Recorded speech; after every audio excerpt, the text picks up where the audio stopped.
Before we start, hit the like, subscribe, and bell icon, because what you're about to hear may completely change how you see heaven. Imagine this, a kingdom that cannot be seen, yet it rules everything you know. A kingdom that Jesus said was already here. But where is it? If God's kingdom is real, why does the world look so broken? For centuries, people searched for it, in churches, in prophecies, in miracles. But what if the kingdom of God isn't something you find? What if it's something you become? What if heaven isn't far away? What if it's been waiting inside you all along? The hidden kingdom. When Jesus spoke of his kingdom, the people expected power, armies, thrones, and glory. But Jesus spoke in parables. He said, "The kingdom of God is like a mustard seed, tiny, hidden, yet unstoppable once planted." The kingdom doesn't appear with noise. It grows quietly in the heart. It's in every act of love, every prayer, every choice to forgive. It's not built with bricks. It's built with faith. Bible verse, Luke 17:21. The kingdom of God is within you. Do you feel it growing in your own life? Or have we forgotten it, lost under the noise of the world, the earthly signs of the kingdom? When Jesus spoke of the kingdom of God, he used simple parables, but each one carried a hidden mystery. He said, "The kingdom of heaven is like a mustard seed," something so small, yet it grows into a great tree. The message is clear. The kingdom starts tiny, hidden in the heart, and grows through love, forgiveness, and faith. Then he said, "It's like treasure hidden in a field. When a man finds it, he gives up everything just to own that field." Because once you've truly felt God's presence, nothing else compares. That treasure is peace, mercy, and truth, buried deep within every soul. Another time he said, "The kingdom of heaven is like a pearl of great value.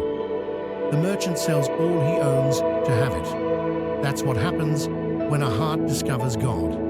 It lets go of everything else. Each parable reveals the same truth. The kingdom is quiet. It grows slowly. It hides in small acts of goodness and love. You won't find it through power or fame, only through humility. The saints lived this truth. Saint Therese found heaven in small acts of kindness. Saint Francis saw it in serving the poor. They didn't chase heaven, they carried it inside them. Engagement question: if the kingdom is growing inside you, what kind of seeds are you planting today? Bible verse: the kingdom of God is like yeast that works through the whole dough. Matthew 13:33. The kingdom doesn't arrive with noise, it unfolds in silence. Every loving act brings heaven a little closer, the spiritual war within. If the kingdom of God is already within us, then why do so few ever find it? Jesus said, "The spirit is willing, but the flesh is weak." Inside every heart, there's a silent war between light and darkness, truth and illusion. The kingdom tries to grow within us, but the world keeps trying to choke it out.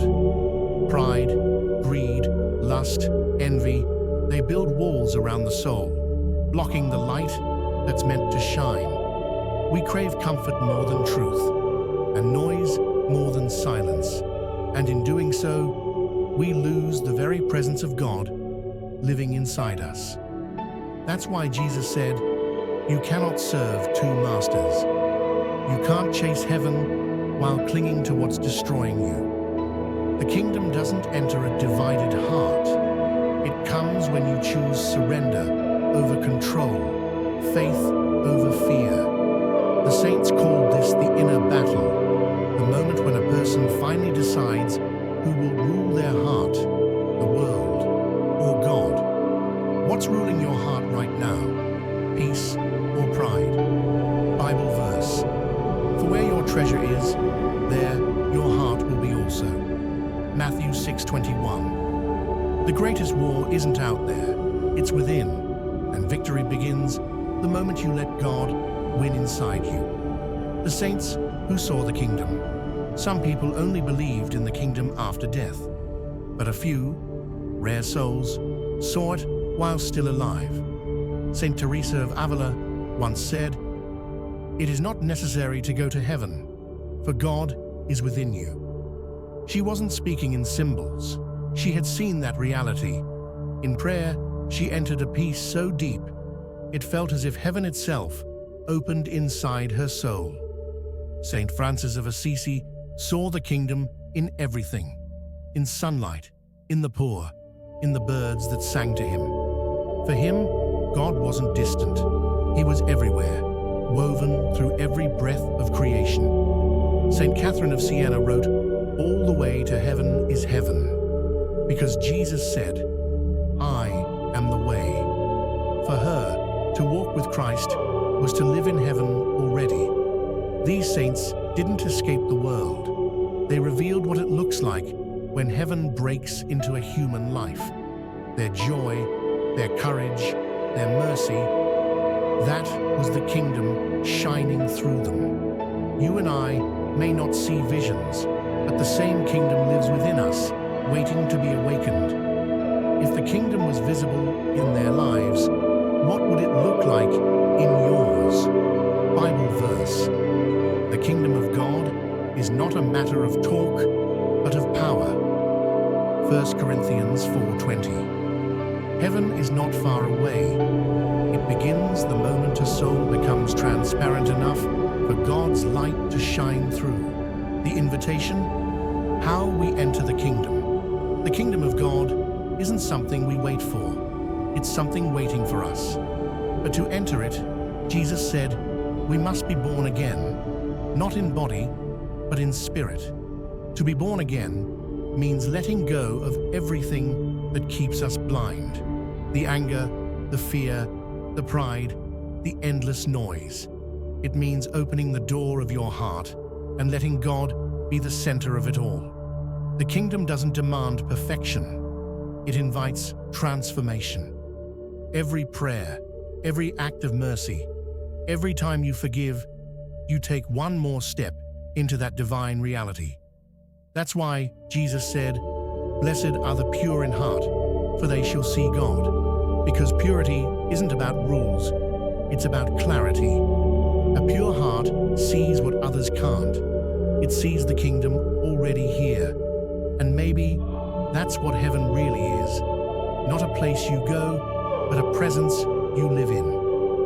Engagement question. Are you waiting for heaven or letting it begin inside you today? Bible verse. Truly I tell you, no one can see the kingdom of God unless they are born again. John 3:3. Maybe the kingdom of God was never meant to be found because it was never lost. It was here before we opened our eyes, and it will remain long after our last breath. The kingdom is not a destination, it's a transformation. Every prayer you whisper in the dark, every act of kindness no one sees, every time you choose peace instead of anger, you bring heaven a little closer to earth. That's how the kingdom spreads, not through empires, not through power, but through hearts that let God rule within them. And maybe that's what Jesus meant when he said, "The kingdom of God is within you." So the question is no longer, where is it? The question is, will you let it live through you? If this message touched your heart, take a moment to like this video, subscribe to the channel, and ring the bell icon so you don't miss the next journey into faith and mystery. And share this video with someone who's searching, because sometimes all it takes is one reminder to realize heaven was never far away.